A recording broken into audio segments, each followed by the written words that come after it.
Let's get into Sleaze, presented by McDonald's. The best part about working at McDonald's is the people. Go, Fram, go. Well, I just thought I'd get you caught up from the weekend. The daytime Emmys were over the weekend. Did you know that someone made history? No. Dick Van Dyke makes history. 98 years old, the oldest ever winner of a daytime Emmy for his special performance in Days of Our Lives. I didn't know he was in Days of Our Lives. I didn't know he was alive. Yeah. Honestly. Weren't you a Days of Our Lives fan? I was the GH fan. Weren't you like Days of Our Lives or something? No, I'm more of a Young and the Restless, sir. That's right. You were Young and the Restless. Howard University announced Friday the school would revoke Sean Diddy Combs' honorary degree originally conferred in 2014. Of course, because of the video that came out and everything after. That may be the first time I've heard of something like that happening. They are revoking his honorary degree. I'm actually not surprised about that. Are you? No, nobody wants to be associated with him at all. His world is crumbling and we're all with a front row seat. Fiona Harvey, that is the Scottish woman who claims that the character of Martha in the real series, Baby Reindeer, is based on her. She's suing Netflix for $170 million. Damn. She claims that the show, which of course, if you remember, portrays Martha as a convicted stalker and assailant, has defamed her and, of course, has caused her significant emotional distress. Does she have a chance at winning this? If she does, she's going to be loaded. But I've heard a couple of stories. One I heard was like $50 million. Then I heard $170 million. I don't know where are these multiple or different lawsuits, or is this all the same? No, this is definitely, it's all together. I think they're sort of separated. Richard Gadd says she's saying these accusations have ruined her life and reputation. She's accusing Netflix and Gadd of prioritizing a sensational story over the truth for fictional gain. But all I know is trying to sue somebody like Netflix as an individual, good luck with that. I mean, they've got be interesting. The resources are infinite, and you're going to try and come at them you're going to represent yourself, probably? Well, she is an attorney. I know, I'm saying they're going to have a fleet of lawyers. I don't know if she would represent herself. That would be a little strange. The money, even if she paid, they're going to run the bill up and run the tab up so high, and she's just in hopes.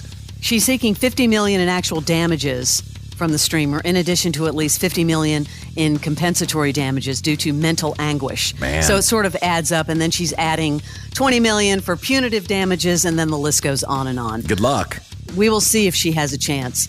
I got emotional watching this clip. I don't know if you saw it or not.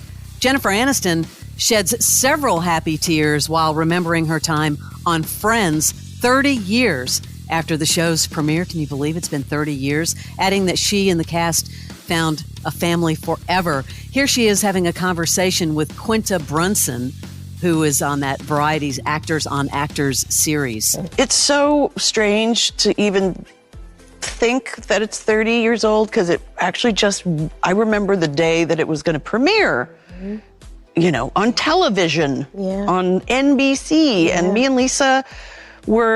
and Matthew Perry were having lunch somewhere, and we knew Lisa was getting her hair colored, so we ran into the hair salon, and I snuck up, and she was in the sink, the hair bowl, and I took the nozzle and just started washing her hair from the guy that was supposed to be doing it, and it definitely flew out of control, and that was unfortunate. But the excitement we had, and it feels like yesterday. Yeah. That day just feels, and so the fact that it's had this long, wonderful life, and it's still means a lot to people, is one of the greatest gifts I think all six of us never could imagine. You know? We see each other. I talked to FaceTime with Court last night for like an hour, and Lisa and the boys, and we just have it's a family forever. That was a weird slip when she said the six of us. I did pick up on that. Yeah, and do you see her shilling random products? I see her show up in social media, and it's her doing these weird weights or small little exercise equipment things. It's really weird. Yeah, I've seen her on TikTok with a few things. Just out of nowhere. Maybe it's stuff that she really likes. Maybe. That she was just I'll definitely talk about it. Travis Kelsey was on Good Morning America talking about what he's been up to since securing his third Super Bowl win and what his life is like in the limelight. When you have good family and friends around you, it makes that aspect of life that much easier. I've always been a very grounded guy. It might not come off like that when I'm playing football. But off the field, I just want to be a genuine person. I try not to get too far down the road. Are there no signs of any collapse between those two, between Travis and what's her name? What kind of collabs are you talking about? No, collapse. I thought you said collabs. No. Like he's going to show up on stage. Is she going to collab with Taylor? Is he gonna, no.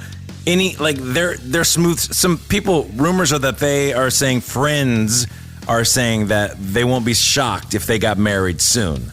I bet they will.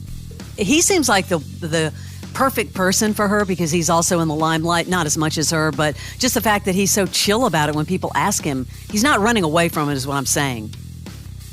Will Smith hopping on the latest episode of the internet show Hot Ones. That's the one where, people ask questions or answer questions while they're eating hot wings. Would you ever go on that show? No, I would fail. Well, they didn't talk about him, slapping Chris Rock, but they did reveal the time he got punched the hardest over his career in an action movie. He says he got punched very hard while he was doing the movie Ali. A trainer was trying to get him to lean into more punches, and he was just like, I got this, you know what? Commit. And he committed. And I felt an electrical shock go down the back of both arms to my elbows. And all I could think was, where the are my keys? Where are my car keys? The box office is struggling, and Bad Boys 4 is out, and they are relentless in their promotion. I don't know if you saw any of the TikToks or Instagram stories over the weekend where he was in movie theaters with people watching Bad Boys, and then as the movie ended and everybody walked out, he walked out with them, and he's like, just walking. He's like, man, that was good, wasn't it? I hope you had fun. And everyone's like, what? Just smart. It is interesting because he's big, even remember we talked about The Fall Guy and everybody had high hopes for that and had a really low opening. What is happening? I don't know, but they're saying that this summer could just completely thrash it. It's happening with all these movies. It's over now for Wheel of Fortune. Pat Sajak nailing down his first post-Wheel gig. This is really kind of interesting. He is set to star in a new take on the play Prescription Murder at Honolulu's Hawaii Theater next summer. Sounds like... Don't you think that's kind of... Oh, wow. He must live in the neighborhood and he's doing someone a solid. I guess he's but on Good Morning America, Vanna White tearfully reminisced over her past with Pat Sajak as he said his final goodbye to Wheel of Fortune. We've laughed, we've cried, we've celebrated. Oh gosh, what an incredible and unforgettable journey we've had. And I've enjoyed every minute of it with you. It seems like an uncomfortable handover keeping her on when Ryan Seacrest takes over. I know. And the fact that she wasn't really getting paid that much money, I thought was like, what? After all these years? Very interesting. What do you give it? A few years before? Maybe that she decides to retire. Or that they are just being graceful and keep letting her hang. Because she is such a signature to that show. I know. But Seacrest, who doesn't know who he is? It's going to be interesting to watch. Barnes, I know you're going to be watching. No. Yeah. Will not. That is yours. A lot of tears in Celebrity Sleaze today, I know. Yeah, is that my sleaze? That's your sleaze.